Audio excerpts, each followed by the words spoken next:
All right, my friends, welcome back to Frogboy X1 Gaming. I'm Andrew, and I have to explain the last two videos that I've made about hardware unboxed and other tech tubers in general, because it did exactly what I thought it was going to do. Exactly what I thought it was going to do.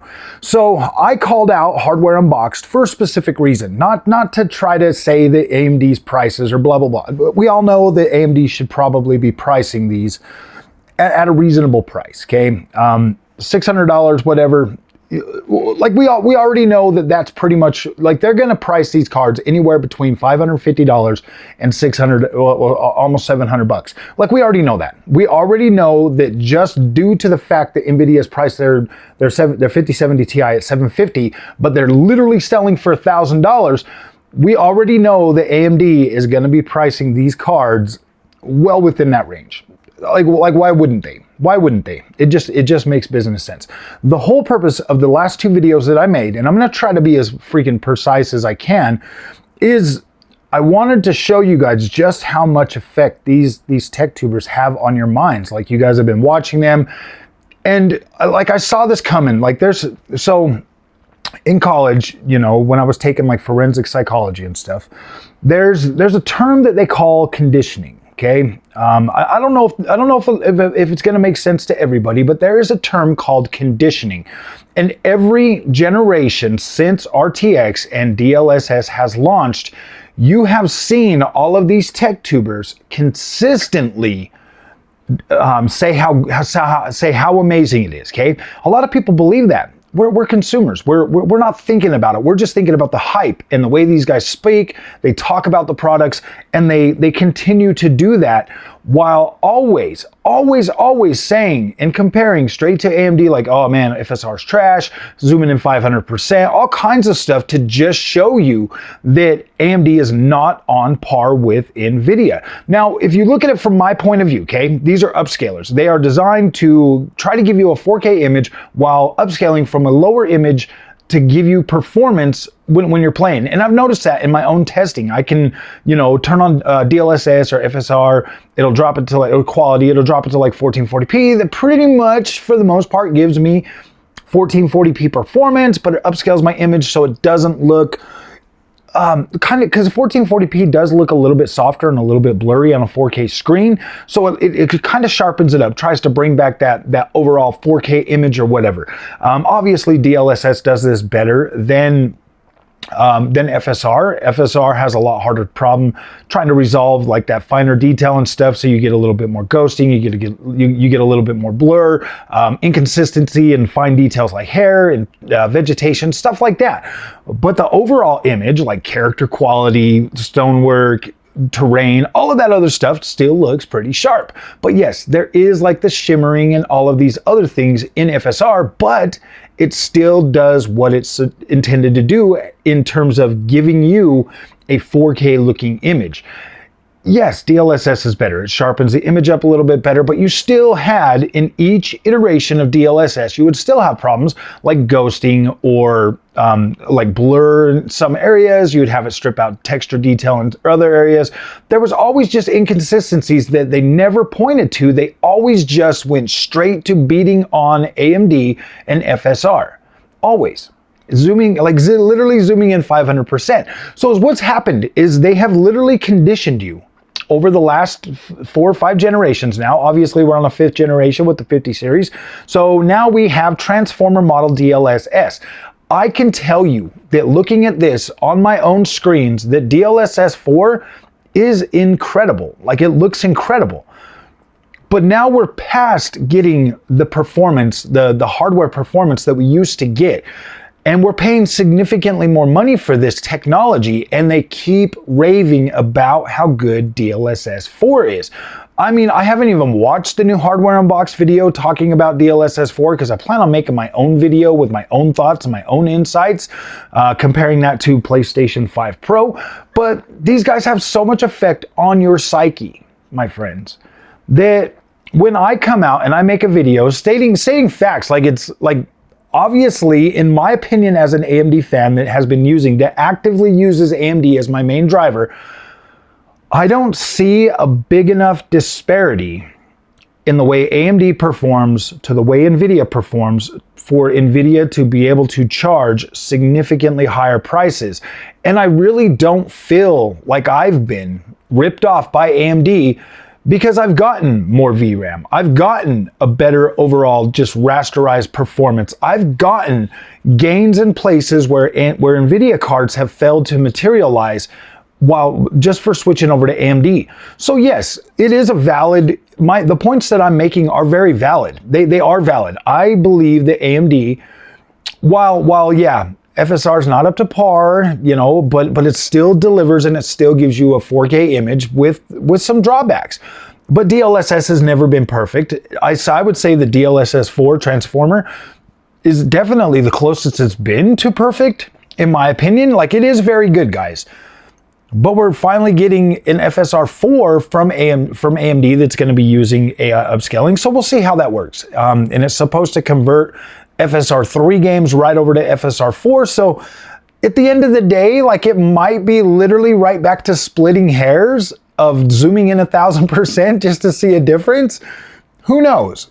But the constant, you know, pressure that the Hardware Unboxed or Jay's 2 cents or any of these other tech tubers force upon AMD by consistently saying that the prices shouldn't be this or shouldn't be that. I could argue that, like, damn, NVIDIA prices shouldn't be that high because they're not that much better than what the AMD cards are doing. So why does NVIDIA deserve significantly more money for an upscaler? But my channel's not even big enough to do that. But I need you guys to understand that, like, I am not advocating that AMD charges higher prices. At the end of the day, these are mid-range cards, okay? And if, like I said, if 9070 XT can compete and deliver an experience on par or better with 5070 Ti, I don't necessarily see a problem with AMD charging more money for that. I don't see a problem with that. The mindset that these other tech tubers have created for us regular gamers, they've literally got us paying $1,000 for freaking 5070 Ti, bro. They have us so hyped and so juiced that we're willing to turn our nose up at AMD and go spend significantly more money on an NVIDIA product because they keep conditioning you, saying, well, man, nobody's gonna pay $100. They're just gonna jump right over to $100 is kind of a lot of money. That's like half of what I make a day. That's a significant amount of money. That fills my truck tank of gas, that puts food on my table for my kids. Like, $100 is nothing to freaking sneeze at. And these guys say that shit so callously that they're like, no, man, you're just gonna pay $150 more to get the NVIDIA experience. Why though? Why? Take 4070 Super. I actually have that card physically right now versus 7800 XT. I bought both of those cards. I ended up liking the 7800 XT more. Why? Because the VRAM allotment gave me a better experience. I had better 1% lows. I had a more stable experience over the 4070 Super. And I was excited about that. I was happy about that because trying to utilize ray tracing on a 4070 Super, man, it's not exactly what I would call the premium experience worth the premium markup for a $600 card over a $500 card. It wasn't, there's not a big enough gap to where I can justify 12 gigs of VRAM with compromised ray tracing experience. The only true saver is DLSS. But let's be real. That was DLSS 3 back then. Now the transformer model is definitely better. But I mean, we're also at the end of the generation where everybody's starting to, like, want something more. Like, yes, anybody that bought a 4070 Super now is at least happy that they've got the transformer model. But let's not delude ourselves. If you're trying to play at 4K, it's still a compromised experience. If you're trying to play at 1440p, It's definitely better, but if you're trying to play at 1080p, like you're not even, you can't even use freaking DLSS, man. Like it's pointless. So when I look at the way that these tech tubers talk about NVIDIA, even though like all of them are 100% being like, oh man, NVIDIA's prices are just trash. But then they come right out with a DLSS 4 video to show you just how great NVIDIA is. And then you're like, what the freak, man? These guys literally just told me that this is trash and these are way too expensive. But then here they are getting me excited for something that I'm like, oh man,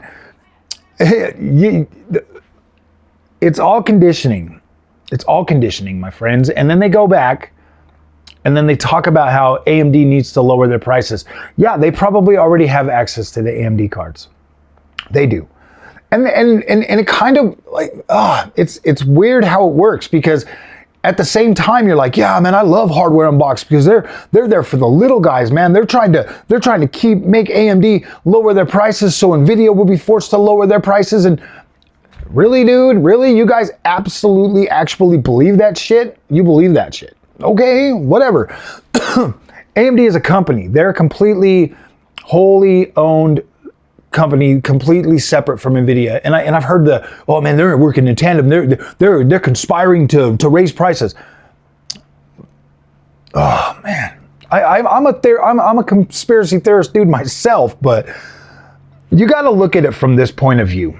AMD is out there simply trying to make a product and deliver an experience that I have found rather refreshing as a gamer. I love the AMD experience. It has 100% delivered for me.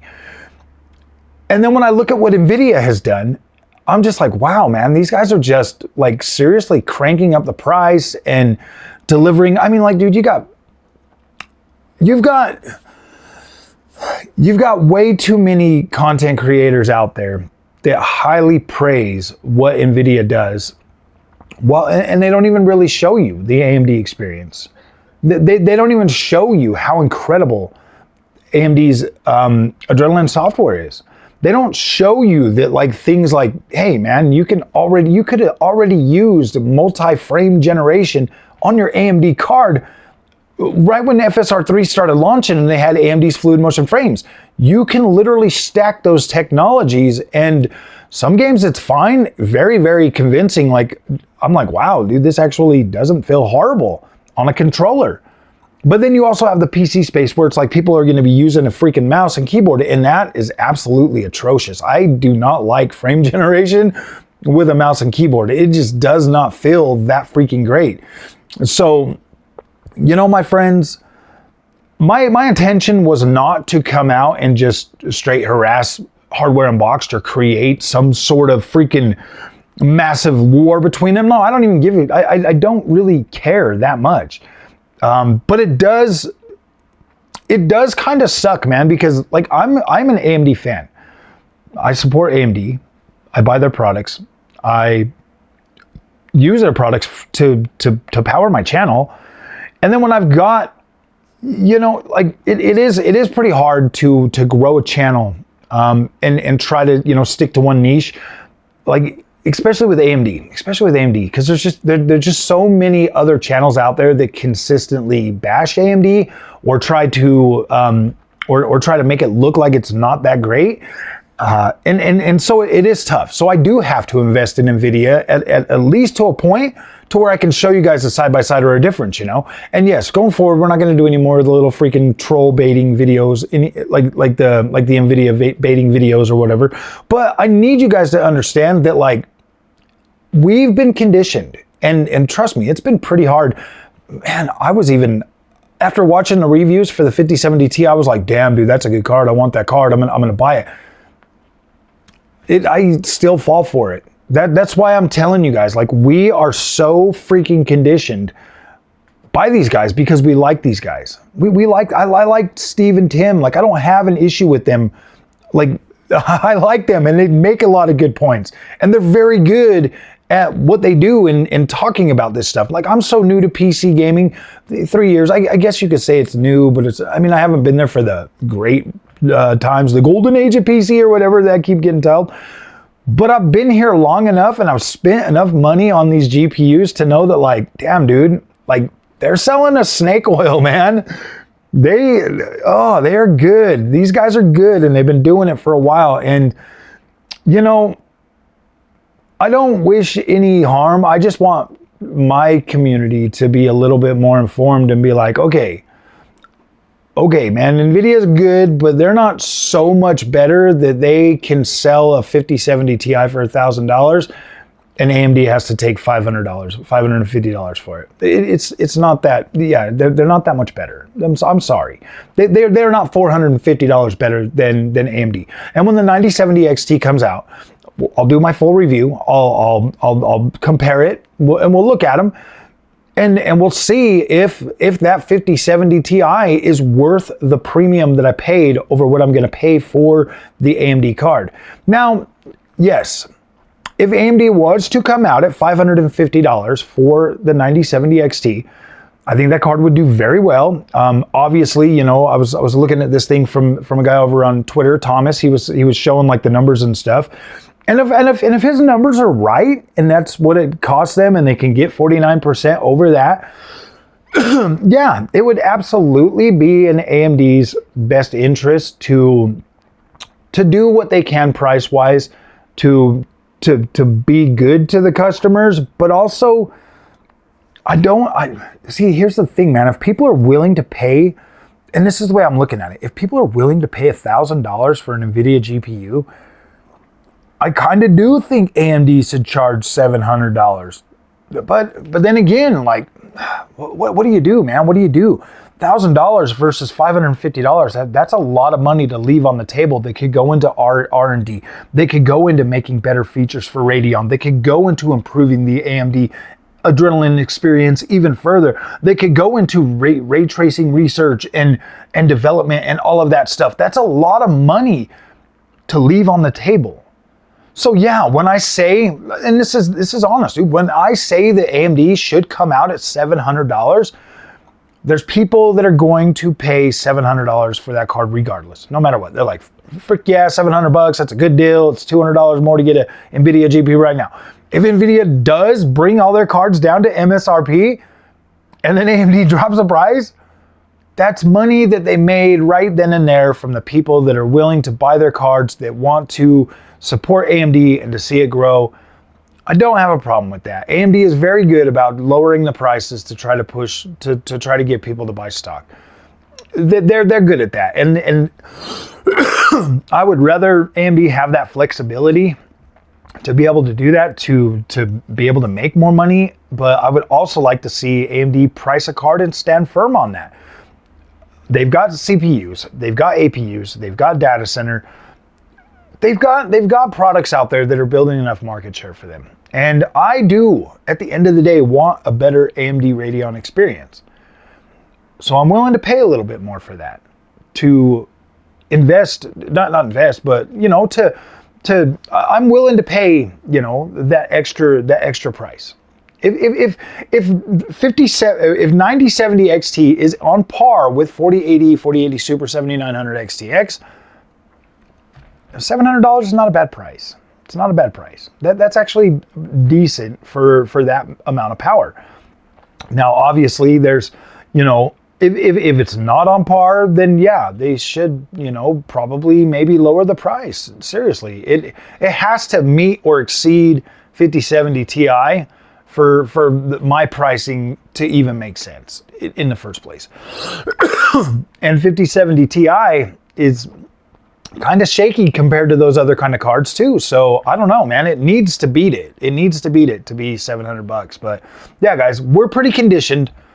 We are pretty conditioned by these tech reviewers. They get these Halo products.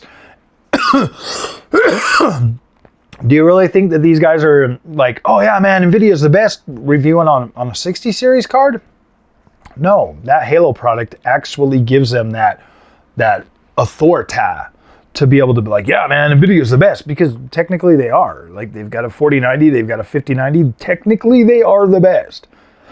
It's the best performance you can get out of a GPU.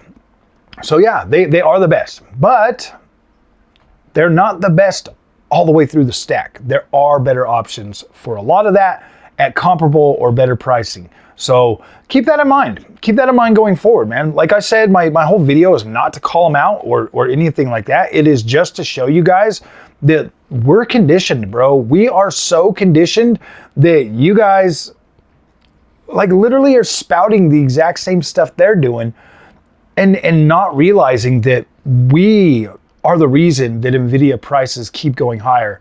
AMD is never going to save us from NVIDIA. They're never going to. How can they? How can they? Go watch any one of Steve's videos, okay? Go watch any of them.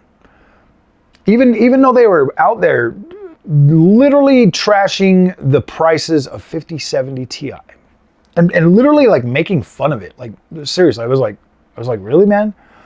And then in the same video come out telling you, man, AMD needs to be $550. I'm like, how does that even make sense? How does that even make sense? And you want NVIDIA or AMD to come out and take market share from NVIDIA, but you're literally probably sitting on a stack of freaking 9070 XT cards right now, knowing how they perform, and then you're like, yeah, man, they got to be $550 for me to give this a good review. Yeah, if it's not $550, it's going to get a bad review for me. It's going to be like, it should have been. If they would have just listened to me, then I could have given them a good review. Like, you're literally holding them hostage, Steve. You're literally holding AMD hostage. And that sucks. That sucks. Come out and review the product. Show us the numbers. And then, yeah, let us decide. Let the people decide what they should do. Honestly, you don't pay for these cards anymore. You get them all free. Let the people decide, man. Come out, show them your numbers, because I do trust your numbers. I mean, every time I've tested a game or whatever, it's always been on par with what you guys are showing. So I don't have a problem with your numbers. I don't think those are fudged in any way, shape, or form. I think you do incredible freaking work, and I do watch your channel mainly for that information because I respect you and I respect the quality of content that you put out. But I also feel like you use that power to put pressure on AMD, and yeah, I don't know, man. I love the AMD experience significantly more than NVIDIA. I do. So yeah, I'm pushing back on you, bro, because I think that you're doing the people that watch your channel a disservice by consistently lording NVIDIA over AMD because you have a Halo class 90 series card. I challenge you, man. Use an AMD card for a month, man, and tell me how you like the experience. That's what I want to know from you, Steve. That's what I want to know from you, Tim. I want to know, could you live with an AMD experience? Could you do it? Could you actually use it for a month and then put out your content and be like, damn, man, this is good. And or more. You use it for a year. I mean, what do you got to lose, bro? Like seriously, you've got whatever power you need right at your fingertips. Use it for a year. Tell me how you feel about that. That would be some incredible content, Steve, Tim. Seriously, use it for a whole year. I love the AMD experience. I think it's absolutely freaking incredible, man. Like the stuff that this does, wow, blows my freaking mind every time I use it. I run into so many problems with NVIDIA that it's just like, oh my gosh, man, like seriously. And my AMD system is just like always usually good. The only real major issue I had with AMD was like Spider-Man 2, bro. Like my SSD started going out and like, holy freaking crap, man. That was man, I was like, did this thing kill my GPU? And I'm thinking, oh dude. So yeah, those videos did well, very well. I'm not taking them down. But yeah, guys, let me know what you guys think. If you think we're conditioned, because obviously I'm reading a lot of the comments from the last couple of videos, and yeah, man, we're conditioned, bro. We'll see you in the next one. Thanks for watching.